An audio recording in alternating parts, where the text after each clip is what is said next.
અંજુબેન પરેશકુમાર અમૃતિયા.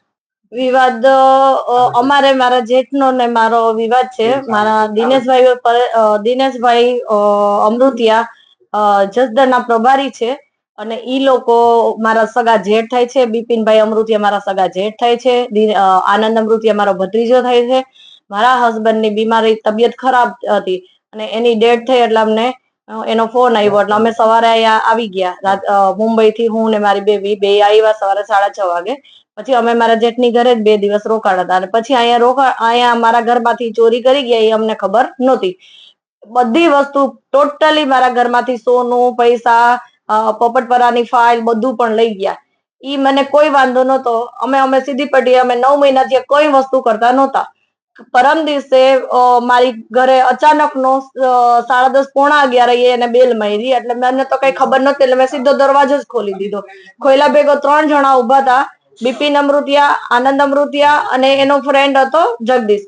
હવે ઈ 3 જણા દારૂ પીને હતા એટલે મેં સીધો જ મેં હાથ આમ કર્યો કે ભાઈ તમે અંદર ન આવો. એટલે મને ધક્કો મારીને કે ઘર મારું છે, તું પ્રોપર્ટી અને પાછો તું ને હું પ્રોપર્ટી ખાલી કર અને નીકળ. એટલે મેં કીધું ઈ જ્યારે થશે ત્યારે કોર્ટમાં બધું થશે. તમે અત્યારે એક કામ કરો, અત્યારે નીકળો, તમે દારૂ પીધેલ છે. ગાળ બધી એટલી હદે મને તો એટલી ટોર્ચર કરી એટલે મેં સીધો 100 નંબરમાં કોલ કરી દીધો કે મારા બહેસ નથી જોતી. મેં 100 નંબરમાં કોલ કર્યો. ઉપરથી 100 નંબર વાળા સાહેબ આવ્યા. એને કીધું કે બોલો બેન. એટલે મેં એને કીધું કે આ દારૂ પીને અત્યારે મને મારવા માટે આવ્યા છે એટલે તમે આને લઈને જાઓ. એટલે ઈ સાહેબે મને કીધું કે હાલો તમે લખાવો, તમે ત્યાં આવો અરજી કરવા. મેં હાલો આવું તો ઉપરથી કોઈનો કોલ આવ્યો. ઈ સાહેબ ને કેનો આવ્યો એ મને ખબર નથી. એટલે મારા જેઠના બાબાએ કીધું અલિયો વાત કરો નહીં કે. એટલે એ સાહેબ બિચારા બી ગયા. એને વાત કરી એટલે એને એમ કીધું કે કોણ છે ઈ મને ખબર ના પડી. એને જી હતું એને ઉપરથી એટલો ફોર્સ આવ્યો. ઈ સાહેબે ઢીલું મૂકીને મને કે બેન તમે સવારે આવજો. બેન તમે કે સવારે આવજો. એટલે મેં કીધું હા સવારે આવીશ. એમ મારે કાઢવા હતા, બીજું કઈ નતું. મેં ઘરમાંથી એને કાઢ્યા. સીધી જ હું નાઇટ ડ્રેસ પહેર્યો હતો, કપડા બદલાવી અને પોલીસ સ્ટેશને ગઈ. મેં સર મારી યાર આ બનાવ બન્યો છે, આ મારવા માટે આવ્યા હતા મને અને નીચે ગાડી પાર્કિંગમાં એને લઈ લીધી. તો એનો પ્લાન એ હતો કે કોઈ એને ખબર છે આખા ફ્લેટમાં કે બધા વેલા સુઈ જાય છે. એને બધી પ્લાન ની ખબર હતી. અને આની પહેલા સીસીટીવી કેમેરા ફૂટેજ 10 દી પહેલા બધો પ્લાન હતો. એને સીસીટીવી કેમેરા બહાર નાખ્યા. મારા ઘરમાં ચોરી કરતા એ કાંઈ આવ્યું નહીં. અને અમારા ફ્લેટ વાળા નહીં ને ખબર કે સીસીટીવી કેમેરા બરી ગયા છે. બિચારા બધા મને કે સીસીટીવી કેમેરામાં બધું આવશે, હાલો આપણે કાઢવા જઈએ. અમે નીચે કાઢવા ગયા ને તો ઓલા સીસીટીવી કેમેરા વાળા ભાઈને અમે બોલાવ્યા કે તમે જોવો તો કે આ કેમેરા. મને કે બેન આ તો બધું બરી ગયું છે. તો આ બધું પ્લાન સહિત થયું છે. મારા ઘરવાળાને દારૂ પીવરાવી, અંદર કુછ નાખ્યું હોય કે ન નાખ્યું અમને ખબર નથી. બધું પ્લાન સહિત થયું છે. ઘરમાં સોનું કાઢી ગયો. આજ કયો ભાઈ એવો હોય? આજે આપણે પાડોશી મરી ગયા હોય ને તોય આપણે અંદરથી ફિલિંગ એવી આવે, રોવું આવી જાય. ભલે આપણે એને ઓળખતા હોય કે ન ઓળખતા હોય. એનો સગો ભાઈ લાશ પડી હતી હોસ્પિટલની અંદર અને ઈ બે કાકો દીકરો મારા ઘરમાં ચોરી કરતા હતા. મારી કિયા ગાડી લઈ ગયા. કિયા ગાડીનો ઇન્સ્યોરન્સ મારા હસબન્ડને ભરેલો છે. મારી 3 દુકાન હતી એને જપ્તે કરી લીધી. મારી પોપટપરા વાળી જમીનની ફાઇલ જપ્તે કરી લીધી. મારું 200 તોલા સોનું હતું એને જપ્તે કરી લીધું. મારા ઘરમાં 40 લાખ રૂપિયાના મેરેજ માટે રાખ્યો તો ઈ જપ્તે કરી લીધો. ઓનલાઈન સોલ વસ્તુ એને ઘરમાંથી ચોરી કરી અને લઈ ગયા અને ઉપરથી આટલો મને પ્રેશર કરે છે અને મને એમ છે કે મારવા માટે જ પ્લાન કરે છે. અમારી માંગ એ છે કે અમને ન્યાય મળે. બિલ જે બનાવ્યું છે એ ડુપ્લિકેટ બિલ છે. એમાં જે સાઇન છે એમાં પીએ પટેલ લખ્યું છે, એમાં પી પાસે ડોટ નથી. તમે નિરખીને જોઈ શકો છો. પૂરી દુનિયા જેટલા માણસો છે એને હું રિક્વેસ્ટ કરું છું કે કોઈ આંધળું માણસ તો છે નહીં. મારી એટલી રિક્વેસ્ટ છે કે મને પૂરો ન્યાય મળે અને મારી પાસે એક વસ્તુના પ્રૂફ છે. એને વિલમાં એમ લખેલું છે કે એ તો 15 વર્ષથી ઘર છોડીને ચાલી ગઈ હતી. હા ચાલી ગઈ હતી, વાત સાચી હતી કે ડ્રિંક્સ નો પ્રોબ્લેમ હતો. મારા ઘરવાળા બીજો કોઈ જાતનો મને પ્રોબ્લેમ નતો. અમે આવતા જતા હતા. મારી છોકરી કન્ટિન્યુ આવતી હતી. બે બાપ દીકરી 2017માં મલેશિયા, થાઈલેન્ડ, ચાઇના બધે ફરવા ગયા હતા. એના વિઝા મારી પાસે છે. બધું ટોટલી છે. મારી છોકરી 2021માં એને 9 લાખનો સેટ કરાવી દીધો. ઈ પણ મારી પાસે પ્રૂફ છે. કન્ટિન્યુ મારી પાસે એવા પ્રૂફ છે કે જેથી કરીને અમારા હસબન્ડને કોઈ વાંધો નથી. હું જયારે અહીંયા રાજકોટમાં આવું ત્યારે એરપોર્ટે મને મારા હસબન્ડ તેડવા આવે છે અને જેટલી હોટલમાં અમે જમવા ગયા ઇમ્પિરિયલમાં બધા અમારા જાણીતા છે. એને તમારે પૂછવાની છૂટ. કે આ લોકો આવે છે અહીંયા જમવા, અમે કમ્પ્લીટ બે માળાને કોઈ પ્રોબ્લેમ નતો, એને એવો કેમ દર્શાવ્યું કે વાંધો છે? પ્રોપર્ટી માટે એને કર્યું છે. અને મારા ઘરવાળાને છેલ્લા માંદા હતા ની અમને નથી કહેવામાં આવ્યું. રીઝન એ હતું કે આ બધો પ્લાન ટ્રિપર પ્લાન હતો. ક્રિસ્ટીના પરેશભાઈ અમૃતિયા. બેન શું કહેશો, શું આપની ફરિયાદ છે ને શું આપની સાથે થયું છે, કોના દ્વારા કરવામાં આવ્યું?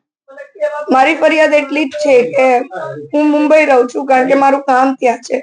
ઓલરેડી મારા ફેમિલી વાળાએ મારું બધું જ પ્રોપર્ટી બધું લઈ લીધું. મારો સવાલ જ નથી. મારો પોઈન્ટ એ છે, મારે કામ કરવા માટે ત્યાં રહેવું પડે એમ છે, અને અહીંયા લીગલ કેસ ચાલે છે, તો મારી મમ્મીને અહીંયા રહેવાનું છે. મારા મોટા દાદા છે જસદણના પ્રભારી દિનેશભાઈ અમૃતિયા, તેમનો છોકરો આનંદ અમૃતિયા અને મારા બીજા દાદા છે બિપિન અમૃતિયા.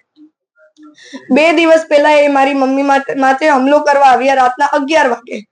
એમનું કહેવાનું એમ છે કે આ ઘર ખાલી કરી આપો, પણ એ લોકોએ લીગલ નોટિસ આપવી જોઈએ ને. તમે તમારી રીતના, જ્યાં સુધી લો જેટલું મેં ભણેલું છે, તમે મારા ઘરનું પગથિયું નહીં ચડી શકો, કારણ કે એકલી લેડીઝ રહે છે. એ લોકો ઘરમાં ઘૂસી અને મારી મમ્મીને અહીંયા હાથ પકડીને તમે ધક્કો મારો છો, એનો મતલબ શું? તમે શું કરવા માટે આવ્યા? અને મારે સોશિયલ મીડિયાનો સહારો એટલે લેવો પડ્યો.